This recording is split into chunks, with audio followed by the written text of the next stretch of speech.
And here's where we get the ultimate check-in in our school check-in. School check-in time with our very own Pat P. They're in training camp. The Vikings just finished their first week, not full week, but the first week of training camp, to say the least. Some important things have happened. The guys are getting out on the grass, doing a pretty good job. People are getting better. Players are getting better. Coaches are getting better.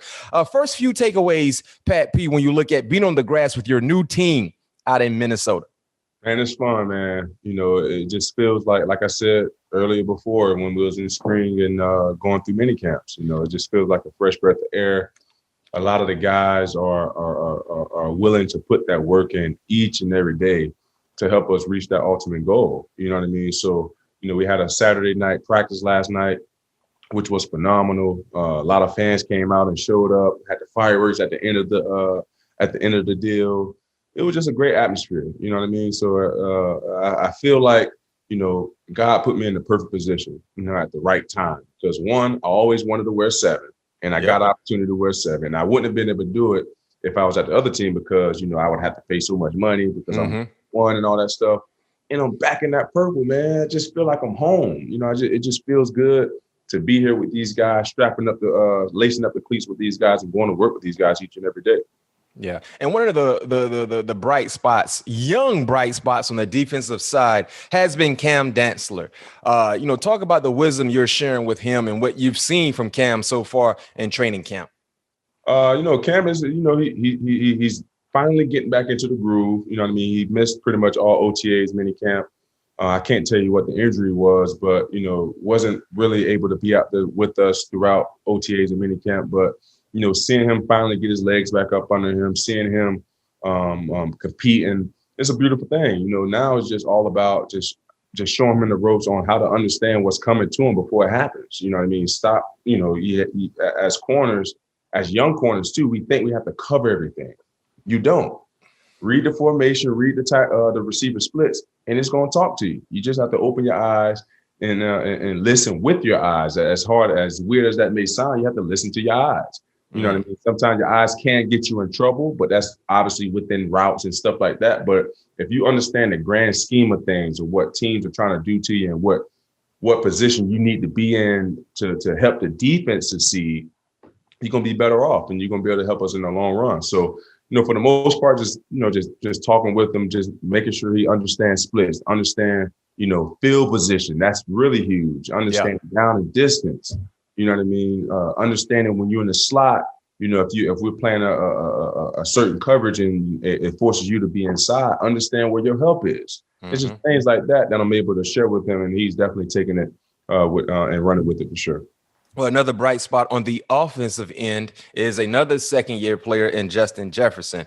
And I know you've been raving about his ability throughout mini camps and OTAs, but you guys have been having some nice battles, back and forth battles. Tell us a bit about what you're learning from Justin and how much you appreciate who he is as a football player and the level of growth he has been able to showcase in this short amount of time in his career. Man, nothing has changed since I talked about him when we first started talking about him. You know what I mean? It's a kid that gets it. He comes in and work every day. He's a professional about his business. He's a pro about his business. He's just a guy that gets it, man. He's just going to be a good one for a very, very long time. And I'm excited to finally be reunited with him because, like I said, the last time I saw Justin, really spending time with him when he was about 12 years old, and to see what he has become is remarkable. Yeah, no doubt. And talking about the wide receiver position, unfortunately, you had a huge injury, a season-ending injury to Bisi Johnson, reportedly tore his ACL last Friday during Friday's practice. Any wide receivers you've noticed that potentially could step up and play, have a role in this offense, knowing that Johnson will be out for the entire season? Obviously, we got D. Westbrook that we got from Jacksonville, who's looking really good. He's getting back into the thick of things. He really haven't been out there yet because he was dealing with some injuries, before we signed him. So, he's rehabbing and getting his legs back up under him. I think that's a great veteran signing for us. My man Amir, who's a young receiver. Who's been doing, we call him Maserati. He's a fast thing, man. He can go. No doubt about it. He can take the top off defenses for sure. And for the most part, the group is very solid. The group is very solid. Obviously, Adam and Justin are the main culprit of the receiver core. But we got a lot of depth everywhere. You know what I mean? So it's exciting to see these young guys finally earn their stripes and have an opportunity, because that's what it's all about. You know what I mean? Yeah. Obviously, Johnson goes down. That's a big big bang to the team. But at the same time, now here's your opportunity, young fella. What you going to do with it? No question. And one player I know who's been making some noise, I talked about leading up to training camp, Irv Smith. I think Irv Smith's going to have a huge, big year, fantasy year as well. And I'm hearing he's been doing some real good things. You talked about, the night practice this past Saturday, was a big event. A lot of fans were there. Your first time to get a chance to see the Viking Skull Nation there supporting you guys. But you did have some issues, not on the field related, COVID related. How concerning is it to see what happened this past Saturday practice when you lose 3 quarterbacks and you had to go out there with Jake Browning, who took every rep, is from what I heard. How alarming and concerning is that? Multiple players at one position, he had to sit out. First of all, Jake came to play. Played pretty good. No doubt about it. I mean, Jake was throwing dimes all over the place. He stepped into the plate. And when his number was called, he answered. He answered the bell, and that's what it's all about. By having great depth, you know what I mean.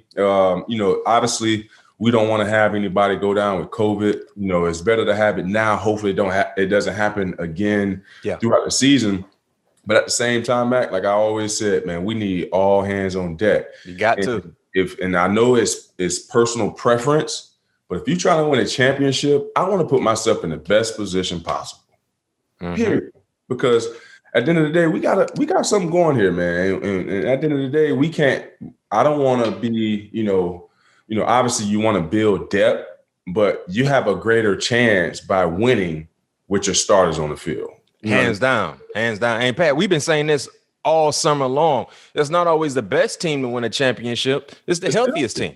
No doubt about it. And I feel like if we're healthy, we're going to compete each and every Sunday, So, you know what I mean? So, obviously, like I said, it's every player's personal preference if they want to get the vaccine or not.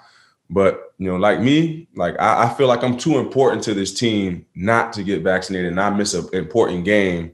And now we possibly lose that game, and that could be the game that we needed to get into the playoffs. No question. Or imagine if you have to forfeit a game in the playoffs. That's even worse. Think about that. People are talking about regular season activity. What about teams that get into the postseason?